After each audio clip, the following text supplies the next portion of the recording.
Hello, good afternoon, and welcome to Baina Midday News. We're bringing to you live from our news hub, Atomic Junction, Benab House, Accra. My name is Fauzia Abdullah. Coming up this afternoon.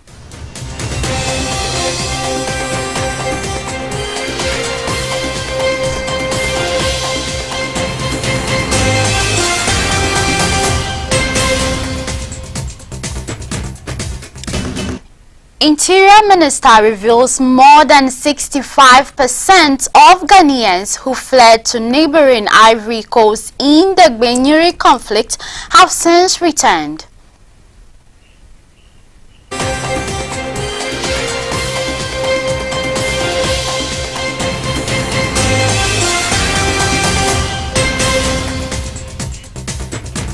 Also in this package, Ghana Integrity Initiative urges stricter regulations on political campaigns to curb excessive spending and long periods of campaigns.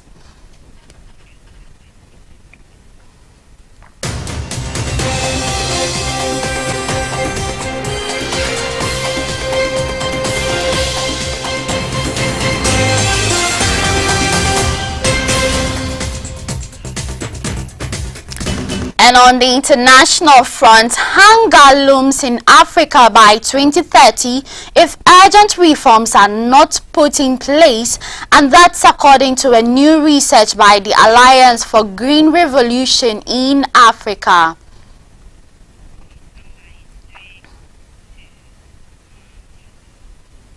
These and many more stories coming up shortly. Do stay.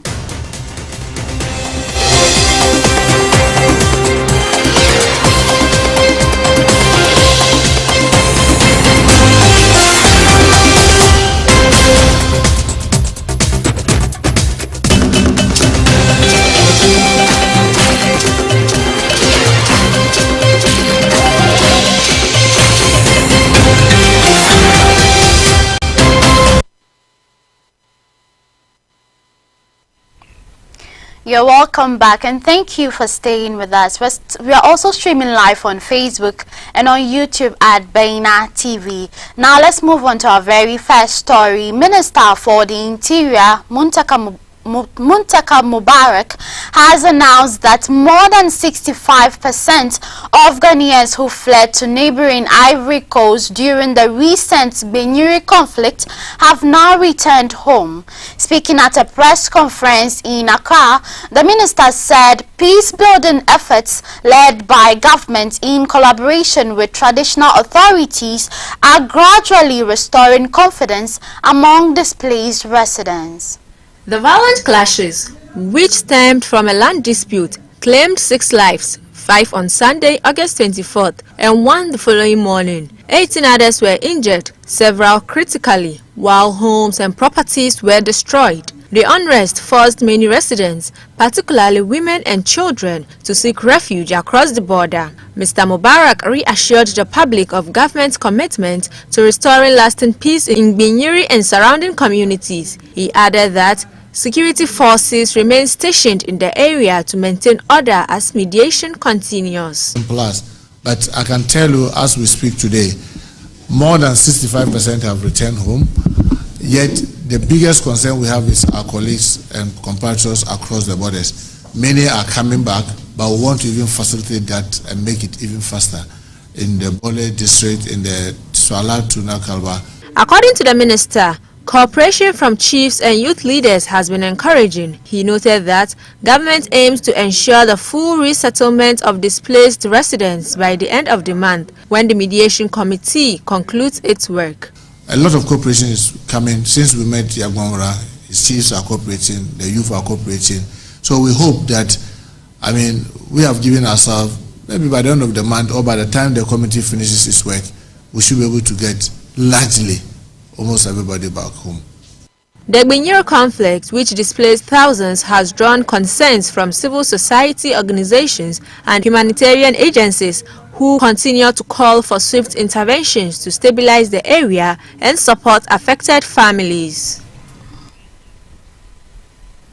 Moving on, the Executive Director of the Ghana Integrity Initiative, Mary Awelana Ada, has urged the introduction of stricter regulations on political campaigns in Ghana, emphasizing the need to curb excessive spending and overly long campaign seasons.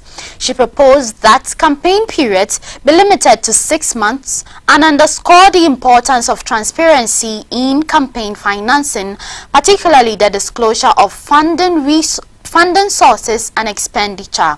She made this proposal at the maiden national dialogue organized by the National Commission for Civic Education in Accra.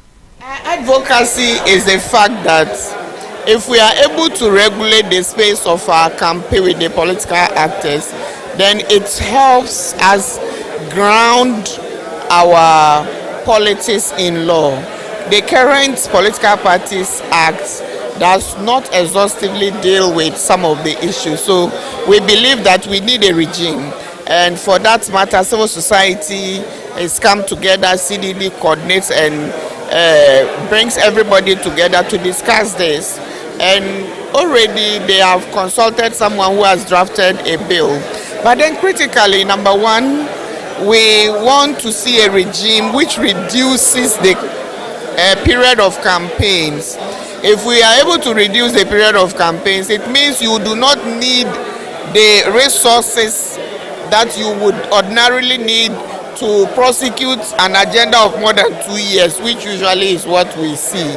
And mostly when they get voted into power, the next level is them beginning to campaign again. So if we reduce it, the longest 6 months, like it's done in other countries, it will help us. Number two, we need to know who is funding or who is providing. So we need a limit on how much anybody can put into the campaigns. Now, away from that, the National Council of Zongo Chiefs has raised alarm over a heated land dispute involving the Shiawusa Foundation and developers in the area. The Shiawusa Foundation maintains that the land belongs to them and insists it must be preserved for its original purpose of educational development.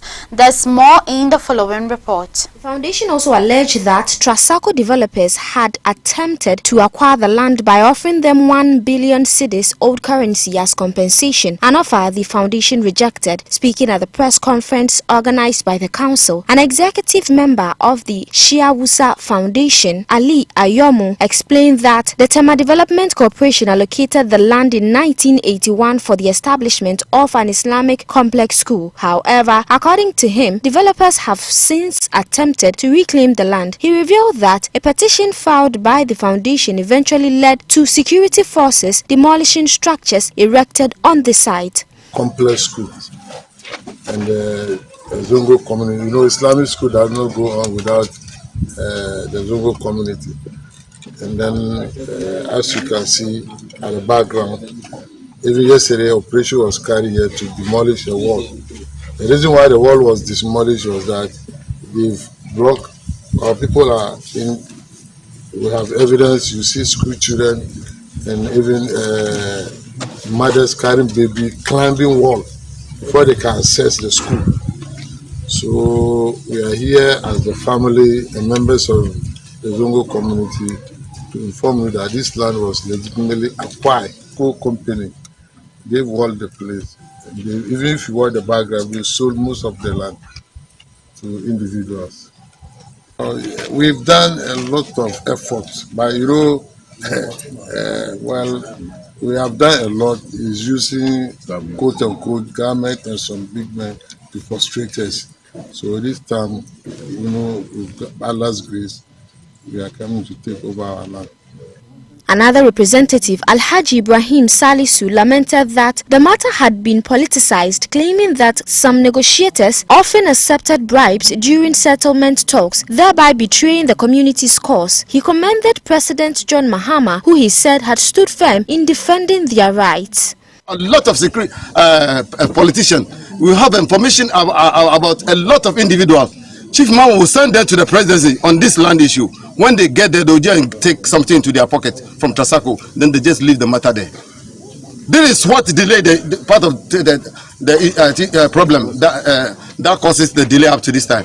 I think we thank our president for for rescuing this issue. Speaking on behalf of the National Chief Imam, Sarki Jimala said the purpose of the land was to build an ultra-modern university education institution complex, which for some reasons had delayed. He indicated that the delay led to the land being encroached, warning against such acts. To the Muslim community in Tema for the purpose of ultra-modern university education institution complex. Due to the lack of following up of the delay, the land was encroached by encroachers. Warning everybody, institution on all the sides to stay clear of the land and not encroach on the land anymore. The said land is for the Muslim Ummah under the spiritual leader of His Eminence, the National Chief Imam, Dr. Usmanu Sharuti. The said land is a mark for an educational complex and it will be used for its intended purpose. Again, we are very grateful to all those who supported this mission of reclaiming the land back.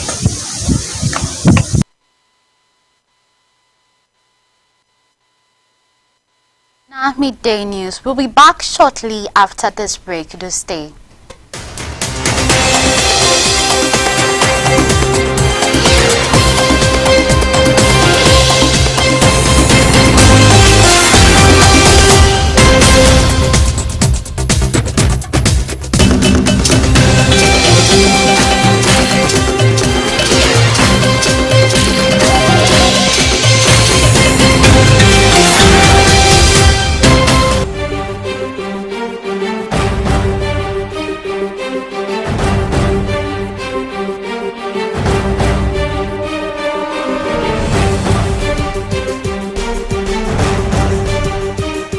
Kada ku rasa shirin siyasa da kuka fi so tare da Amir Mukhtar Mauni, showing Wednesdays and Fridays at 8 p.m. only on Baina TV.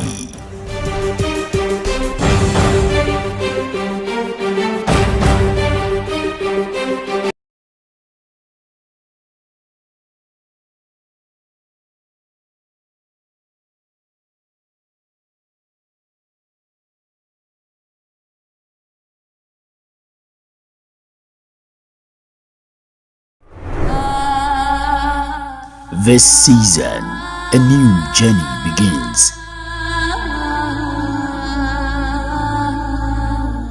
Faith, character, brotherhood, sisterhood, strength. Test after test, lesson after lesson. Who will rise to the challenge? An experience built on deen and discipline. A show where values shine brighter than fame. Don't miss the world premiere of the Ummah Show this Friday, 12 September at 8 p.m. only on Baina TV.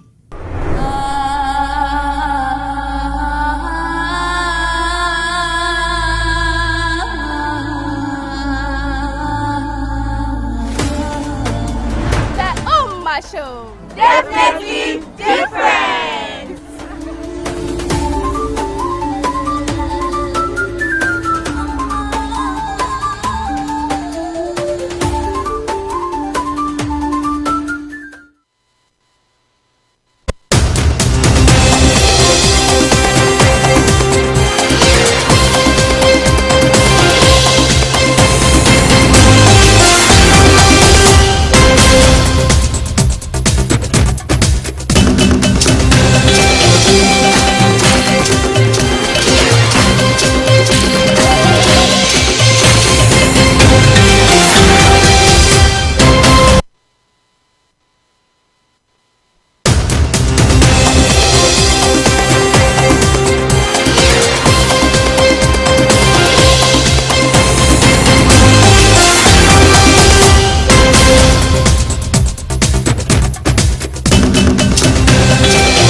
You're welcome back. If you just tuned in, you're watching Baina Midday News and we are streaming live on Facebook and on YouTube at Baina TV.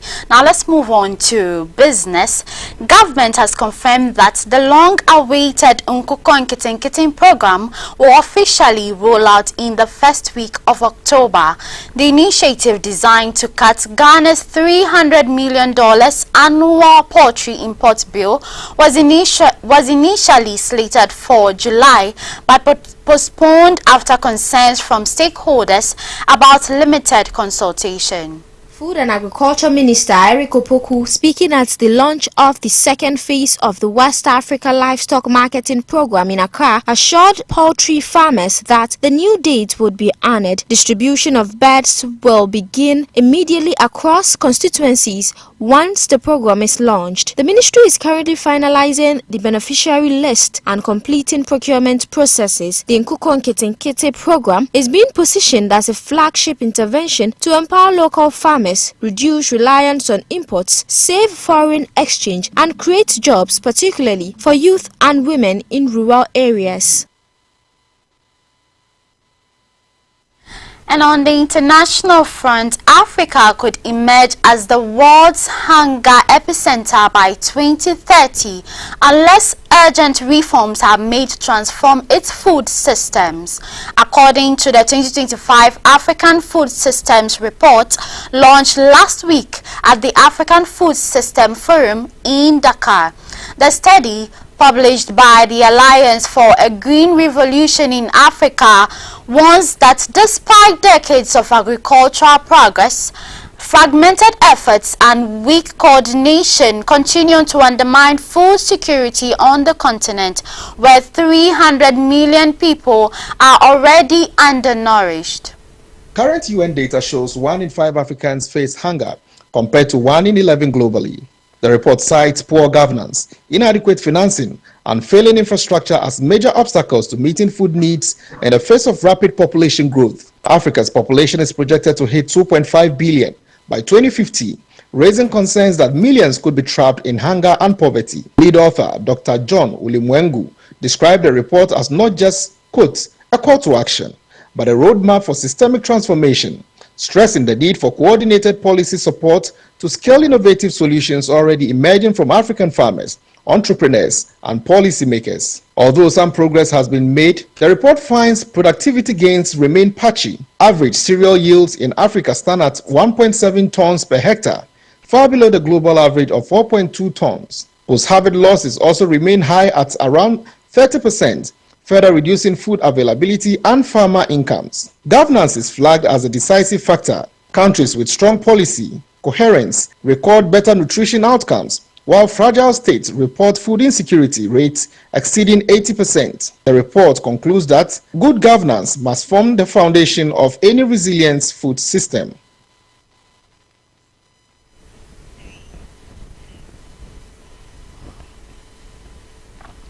And in the world of sports, Minister for Sports and Recreation Kofi Adams has unveiled plans for a 50,000 capacity stadium at the Boteman Sports Complex as part of government's vision to transform the area into a modern sports city.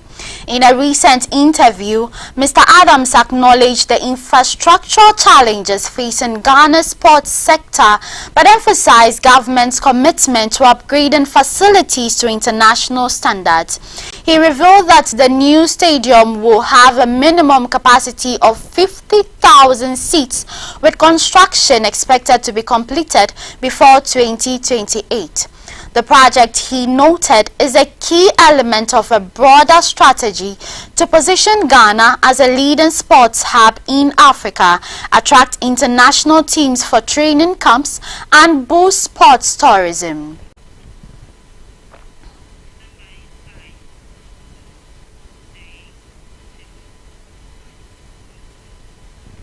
Now, this brings us to the end of today's news bulletin. For more news,